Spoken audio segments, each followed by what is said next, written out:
Hey guys, welcome to the channel Eduan Tips, and today we are going to start the new topic, that is the where does photosynthesis takes place. Okay, photosynthesis actually कुठे होते, okay, आणि त्यामध्ये light reaction कुठे होती आणि dark reaction कुठे होती हे आपण बघणार आहोत. ओके, यात जास्ती काही नाही, हे सगळ्याला म्हणजे आपण काय म्हणतात सेल टॉपिकमध्ये ऑलमोस्ट ह्यातल्या गोष्टी केल्यात. सो आणखी एकदा रिवाईज करूया. ओके, सगळ्यात दोन लेअर असतात. Okay, right. सपोज आपण इथं ड्रॉ करूया की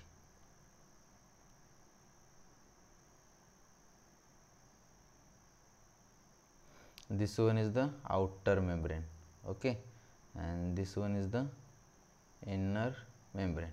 Okay, this one is the outer membrane, this one is, आणि त्यानंतर हे कवर हे जे असतात ना, that is these are the grana, म्हणजे हे पूर्ण जे असतं ना दॅट इज ग्रॅना. ओके, ग्रॅना. आणि हे सिंगल जे असतं ना, सिंगलला काय म्हणतात, ग्रॅनम असं म्हणतात. Okay, that is granum. बघितलं होतं. सपोज इथं पण आणखी एक असं सेम टू सेम आपण स्ट्रक्चर काढलं आणि ह्याच्यामध्ये एक असं हे असते, that is the stroma lamella. Okay, stroma lamella इथं दिले, stroma lamellae. Okay, grana, then this single one is the granum, stroma lamellae, आणि ही हा जो मोकळा पोर्शन जो असतो ना, मोकळा portion that is the stroma. Okay, stroma. Okay, done. आणि हे जे असतात ना दॅट इज रायबोझोम्स, आणि हे जे असतात ना असे जे प्रेझेंट असतात ना that is starch granule. Okay, starch granule आणि लिपिड ड्रॉपलेट. ओके, काय लक्षात ठेवायचं, सगळ्यात बाहेर साईडला outer membrane, then inner membrane, and then grana. हे सगळं आपण काय म्हणतात सेल टॉपिकमध्ये बघितलंच, तरी आणखी एकदा रिवाईज करतो. ग्रॅनम आणि स्ट्रोमा लॅमेले, आणि रायबोझोम्स आणि स्टार्च ग्रॅन्युल आणि लिपिड ड्रॉपलेट. एखाद्या वेळेस काय म्हणतात डायग्राम देऊन विचारू पण शकतात एक्झाममध्ये. ओके, किंवा तुमच्या क्लासच्या टेस्टमध्ये वगैरे विचारू शकतात. Okay, that's. आता इथं काय म्हणलं, you would recollect, you have studied the structure of chloroplast in chapter 8. एस सेलमध्ये आपण बघितलेलं आहे. There is a membranous system consisting of grana, the stroma lamellae, सगळं बघितलं.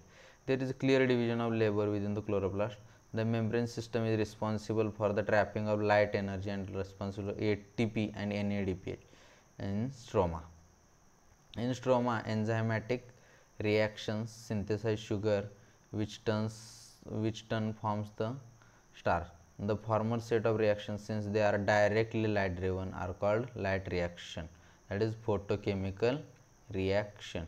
The latter are not directly light driven but independent on products of reaction, that is ATP and NADPH. Hence, to distinguish latter, they are called dark reactions. However, this should not be considered dark.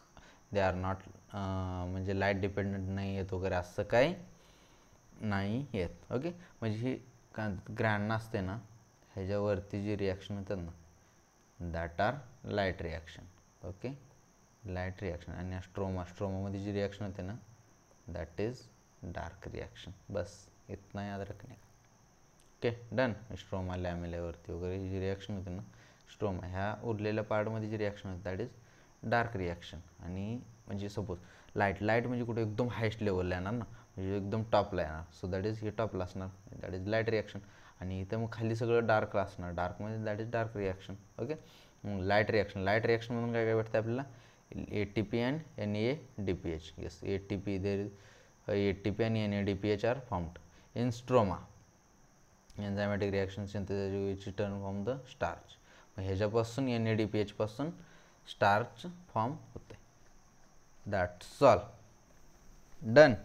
म्हणजे light reaction कुठे होती, that is ग्रॅनावरती होती, आणि स्ट्रोमामध्ये कोणती reaction होते, that is the dark reaction आहे. आणि light रिॲक्शनमध्ये ATP आणि NADPH फॉर्म होते. आता ATP अँड NADPH फॉर्म होते, आणि ह्याचं कन्व्हर्जन ह्याचं काय म्हणतात वापर करून स्टार्च कोण फॉर्म करते, दॅट इज डार्क रिॲक्शनमध्ये फॉर्म होते. मग पहिल्यांदा लाईट, पण असं काहीसुद्धा नाही आहे की काय म्हणतात हे डार्क एरियामध्ये होते किंवा डार्कनेसमध्ये होते किंवा they are not light dependent, असं काही नाही आहे. दोन्ही लाईटवरती डिपेंड असतात, फक्त एक कॉन्व्हेन्शनली म्हणजे असं म्हणलं जाते. Okay, done. आणि लाईट रिॲक्शनचं आणखी एक नाव that is the photochemical reaction. Done. Hope everything is clear. Thank you so much. Bye bye.